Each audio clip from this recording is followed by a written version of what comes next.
इतना बम मारा जाएगा पाकिस्तान को कि पाकिस्तान का जो है कोई भी नालायक जो भारत के खिलाफ साजिश करता है वो फिर धरती पे नहीं बचेगा। अखिलेश यादव कह रहे हैं कि शपथ लेने में ये लोग जश्न में चूर थे और कोई भी श्रद्धालुओं के लिए संवेदना नहीं जताया। अच्छी बात है, विपक्ष जो है आवाज उठाए, मैं चाहता हूं, लेकिन अखिलेश यादव के पिताजी जो है अयोध्या में जो है करसेवकों के ऊपर गोली चलवाए थे, उस घटना का निंदा नहीं कर रहे। अखिलेश यादव के जो सांसद महोदय जो अयोध्या से जीते हैं वो जय श्री राम का नारा नहीं लगा रहे। श्रद्धालुओं का चिंता हो गया, ये ढोंगी लोग हैं। कोई भी देशद्रोही जो है, लेफ्ट विंगर के लोग जो हैं और जो विपक्ष के नेता जो हैं वो आंसू तक बहाने नहीं आते हैं। आतंकवादियों का कोई ना कोई धर्म जरूर होता है और उस धर्म के लोगों को जो है आज सुधरने की जरूरत है। अगर नहीं सुधरेंगे तो स्थिति जो है गाजा बनेगा। देश के अंदर के गद्दारों को पहचानिए, जो देश के अंदर बैठ के जो है देश को बर्बाद करते हैं और बार बार जो है कुछ लोग तो चाइनीज फंड लेते हैं, वो पकड़े भी गए और जेल भी गए। कुछ लोग जो है जर्मनी में बैठ के जो है जर्मन शेफर्ड बने हुए हैं। बीते दिन जम्मू कश्मीर में जा रहे श्रद्धालुओं के बस पर आतंकियों ने अंधाधुंध फायरिंग कर दी। इसी मुद्दे पर बात करने के लिए इस वक्त हमारे साथ बीजेपी नेता मनीष कश्यप जी जुड़ चुके हैं। क्या बोलेंगे जो आतंकियों ने अंधाधुंध फायरिंग किया है बसों पर? देखिए, एक तरफ जो है न्यूयॉर्क में भारत और पाकिस्तान का मैच हो रहा था, रोमांच जो है चरम सीमा पे था।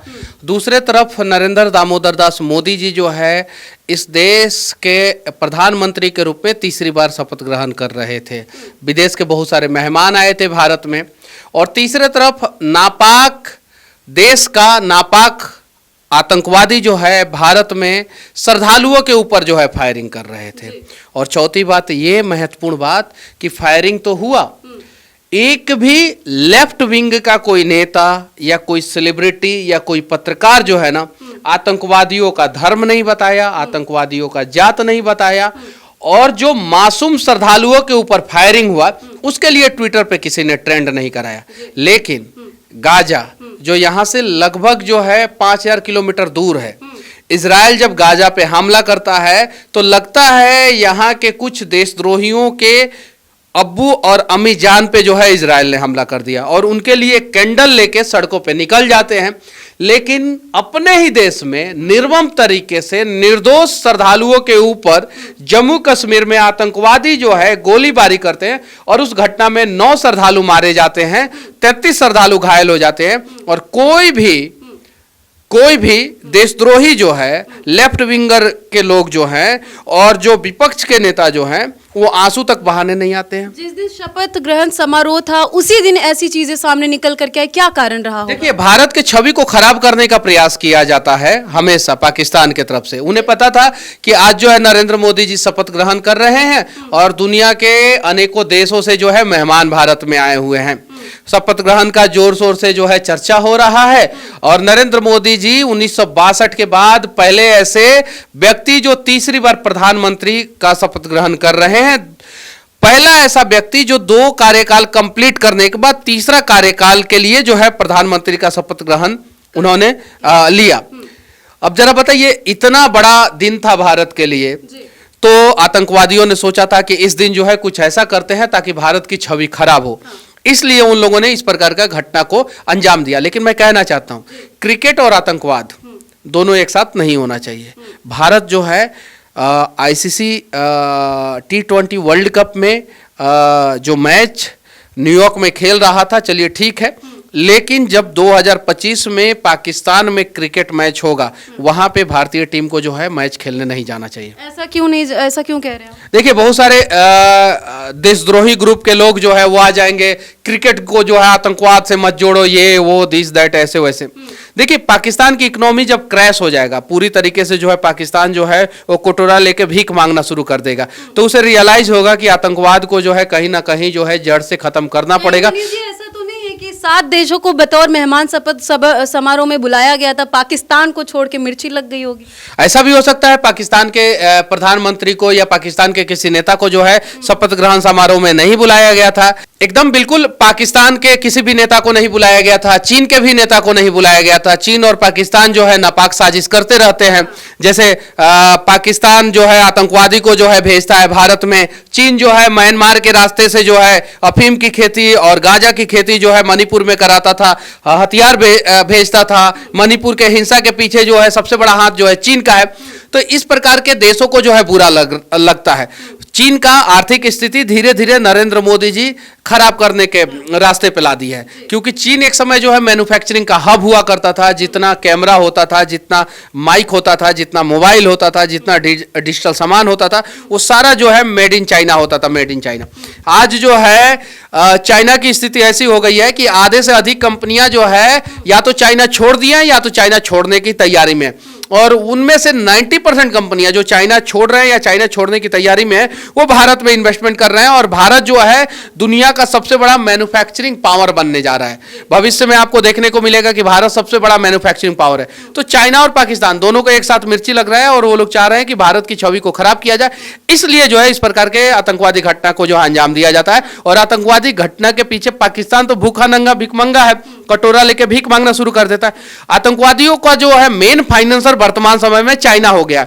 तो मैं इस देश के लोगों से भी मैं कहना, कनेक्शन पाकिस्तान से है। देखिए आतंकवादी पाकिस्तान के हैं, कनेक्शन पाकिस्तान से, उन्हें हथियार सप्लाई जो है चाइना कर रहा है, उन्हें फाइनेंशियल रूप से जो है पैसा जो है चाइना दे रहा है। हालांकि वो जो है अलग अलग चैनल के थ्रू देता है, डायरेक्ट नहीं देता, अलग अलग लोगों के थ्रू जो है हवाला का पैसा जो है चाइना जो है वो पाकिस्तान के आतंकवादियों को देता है, ताकि जो है वो भारत पे हमला करे और भारत की इकोनॉमी को खराब करने का प्रयास करे।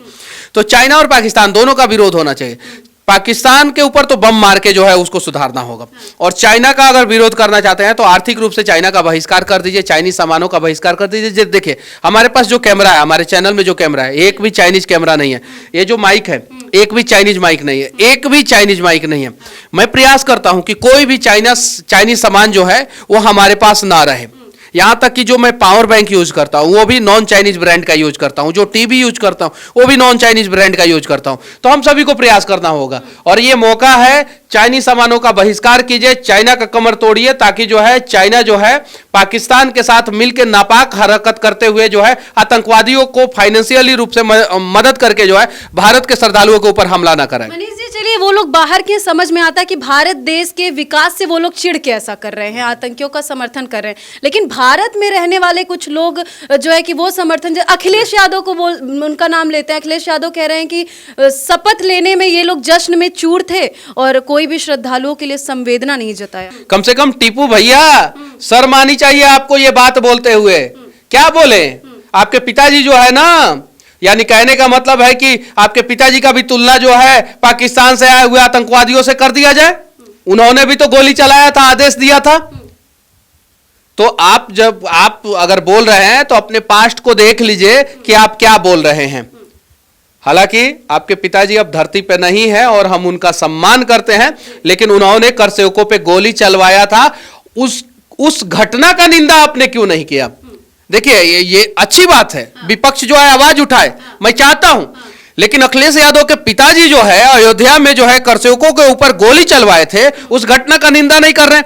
अखिलेश यादव के जो सांसद महोदय जो अयोध्या से जीते हैं वो जय श्री राम का नारा नहीं लगा रहे। श्रद्धालुओं का चिंता हो गया, ये ढोंगी लोग हैं और इन लोगों के झांसे में जो है ना वो आने की जरूरत नहीं है। कहीं नहीं तो कहीं जो है इन्हीं लोगों के वजह से जो है ना वो आतंकवादियों का मनोबल बढ़ता है और वो भारत में आते हैं और वो बम ब्लास्ट करते हैं, क्योंकि उन्हें पता है कि कहीं नहीं तो कहीं जो है हम पकड़े भी जाएंगे ना, तो ऐसे ऐसे नेता है भारत में जो वकील मुहैया करा के जो है हमें बचाने का प्रयास करेंगे। कहा जा रहा है कि अभी तक किसी भी आतंकियों की पहचान नहीं हो पाई है, ना ही वो पकड़े गए हैं, और कहा यह भी जा रहा है कि जितने भी लोग घायल हुए हैं या मारे गए हैं, ये सारी प्लानिंग आतंकी लोग बहुत पहले से कर रहे थे। ऐसे आतंकियों के साथ क्या होना चाहिए? देखिए ऐसे आतंकवादियों का तो व्यवस्था जो है इंडियन आर्मी कर देगा, पित्तल इतना ठोक देगा कि उसके बाद से जो है पित्तल बेच के जो है इनके जो है 7 पुश्त जो है करोड़पति हो जाएंगे। व्यवस्था है इनके लिए, और पूरा जो है अच्छे ढंग से जो है पित्तल का व्यवस्था, एकदम 1 नंबर पित्तल का इस्तेमाल जो है इंडियन आर्मी करेगा इन लोगों के लिए, ये चीज है। लेकिन मैं कह देना चाहता हूँ आतंकवादियों को आखिर पनाह कौन देता है? कमाल का देखिए 2024 का चुनाव, इसने जो है बहुत कुछ सिखा दिया। जो कांग्रेस के नेता थे अधीर रंजन चौधरी, वो कह रहे हैं कि ना मैं हिंदू बन सका ना मुसलमान, यूसुफ पठान जो है गुजरात से जाते हैं और बुरहानपुर जिस क्षेत्र के 5 गांव के बारे में भी नहीं जानते हैं, और उन्हीं मुसलमानों के लिए जिनके लिए अधीर रंजन चौधरी ना जाने कितनी बार जो है लोकसभा में सस्पेंड हुए, कितनी बार सस्पेंड हुए, वो लड़ते रहते थे। और जब यूसुफ पठान जैसे आदमी जाते हैं जो नॉन पॉलिटिकल व्यक्ति है, जो कभी भी अधीर रंजन चौधरी के लेवल का नेता नहीं बन सकता है, वो जो है जाके 80,000 वोटों से जो है अधीर रंजन चौधरी को हरा देता है। वहां पे जम्मू कश्मीर में जो है एक आतंकवादी तिहाड़ जेल में पिछले 4 साल से बंद है, वो चुनाव जीत जाता है। खालिस्तानी समर्थक जो है जो अमृतपाल है, जो डिब्रूगढ़ जेल, असम के डिब्रूगढ़ जेल में बंद है, और वो चुनाव जीत जाता है। इस चुनाव ने बहुत कुछ सिखाया। अयोध्या में जो है जो राम के विरोधी हैं, अयोध्या जैसे शहर में जो राम के विरोधी हैं, वो चुनाव जीत जाते हैं। जय श्री राम नहीं कहते हैं, वो चुनाव जीत जाते हैं। तो इस चुनाव ने बहुत कुछ सिखाया है और हमें अभी बहुत कुछ सीखना बाकी है। मैं आप लोगों से विनती करना चाहता हूं कि देश के अंदर के गद्दारों को पहचानिए, जो देश के अंदर बैठ के जो है देश को बर्बाद करते हैं, और बार बार जो है कुछ लोग तो चाइनीज फंड लेते हैं, वो पकड़े भी गए और जेल भी गए। ध्रुव राठी से बड़ा वो कोई नहीं हो सकता है। अब ध्रुव राठी क्यों नहीं कुछ बोल रहे हैं? केजरीवाल काहे नहीं? उसका माई बाबूजी के ऊपर गोली चला रहा था तो बोलता। उसके माई बाबूजी के ऊपर गोली चला तो थोड़ी चला है।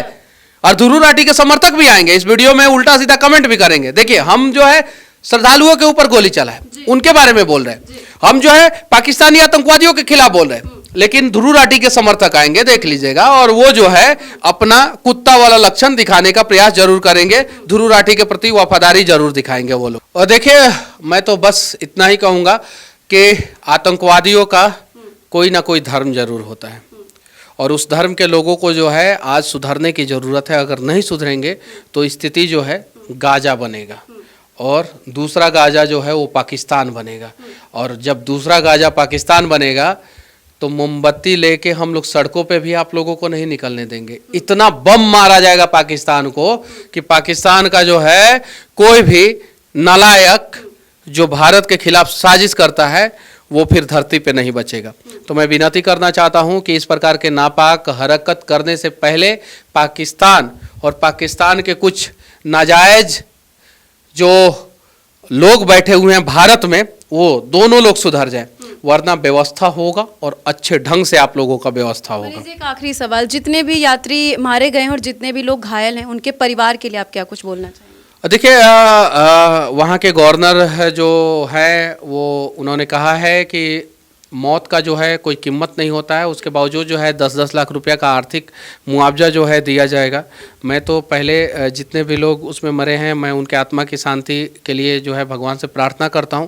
दूसरा जो है उनके परिवार वालों से मैं इतना ही कहना चाहता हूं कि पूरा देश आप लोगों के साथ खड़ा है। और तीसरा, जम्मू कश्मीर सरकार से मैं कहना चाहता हूं, जो वहाँ पे गवर्नर अभी जो है हैं, उनसे कहना चाहता हूं कि 10 लाख अगर मुआवजा ही देना है तो 10 लाख रुपया क्यों दे रहे हैं, कम से कम 25 लाख रुपया मुआवजा दें। और जितने भी श्रद्धालु लोग मरे हैं उनके परिवार से एक लोगों को जो है सेना में जरूर मौका दें, ताकि एकदम सेना में मौका दें उनके परिवार वालों से। एक व्यक्ति को जो है आतंकवादियों ने उनके परिवार वालों को मारा है ना, तो उनके परिवार के एक सदस्य को जो है सेना में मौका दे। देखिए उसके बाद से जाके वो लोग जो है कैसे आतंकवादियों को चुन चुन के जो है ना पित्तल से स्वागत करेंगे।